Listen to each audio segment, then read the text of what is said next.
All right, welcome back to the Friday show. I'm Scott Jagow along with Ray Paulick. So glad you could join us. We'll be talking a little Kentucky Derby today. But Ray, let's start with another D word. Right now in Florida, it's a bad word. Decoupling.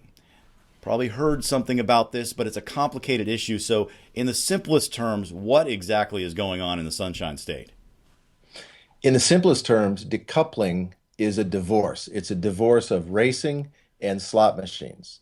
Slot machines are at tracks in South Florida as a result of a constitutional amendment.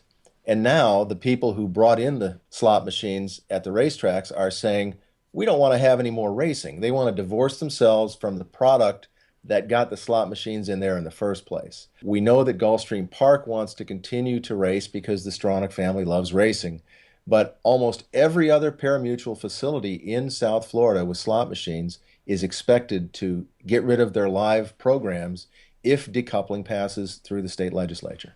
It makes me wonder with all the states that have had deals with slot machines over the years, whether they had the foresight to have a prenuptial agreement, if you will, for guarantees, for protection against something like this. So in Florida, for the thousands of people who work in the racing and breeding industry, what's the level of concern at this moment? The breeders are very much against decoupling. The horse owners are against it. They just fear that it adds uncertainty in a business that's already a tough business. So Florida is the second largest thoroughbred breeding state in the country. Ocala is known as the horse capital of the world.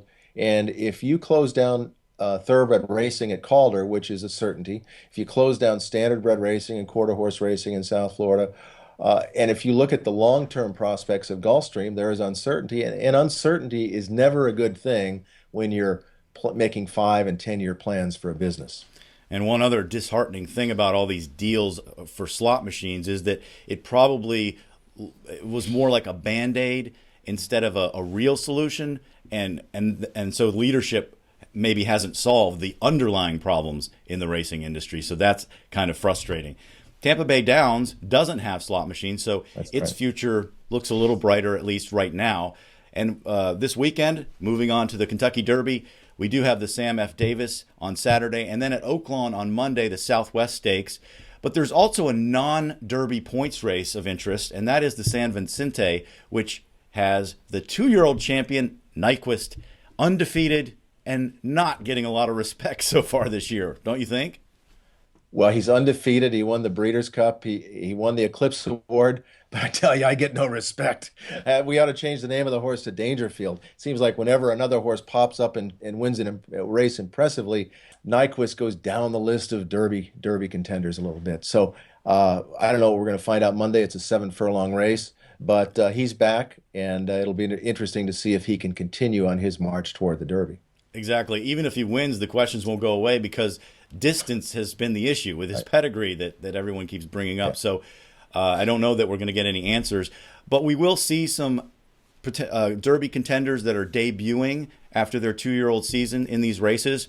While I was handicapping the Sam F. Davis, I just stopped and thought, who is Sam F. Davis? So I'm just curious about this. So I kind of looked it up and did a little research and came up with a trivia question. So here's the trivia question. A, was he a Confederate general? B, was he a player at the University of Florida? Or C, was he an Apollo astronaut? What do you think? I think I know the answer to that question.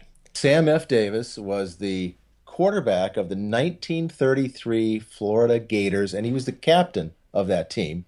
He later went on to become president of Florida Downs, which is the track that is now known as Tampa Bay Downs. So it's a race named after a former president of the racetrack who just happened to be a star football player in the 1930s.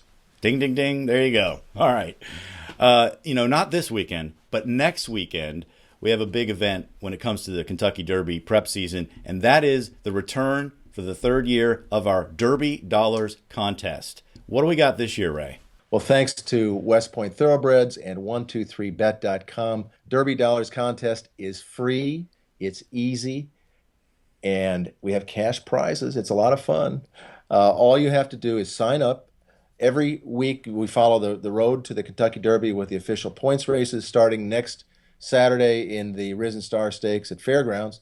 You pick a horse, you bet him, you make a mythical win, place, and show bet. See if he comes in. The bigger the bankroll you have at the end of the series, you win the cash prize if you have the biggest bankroll.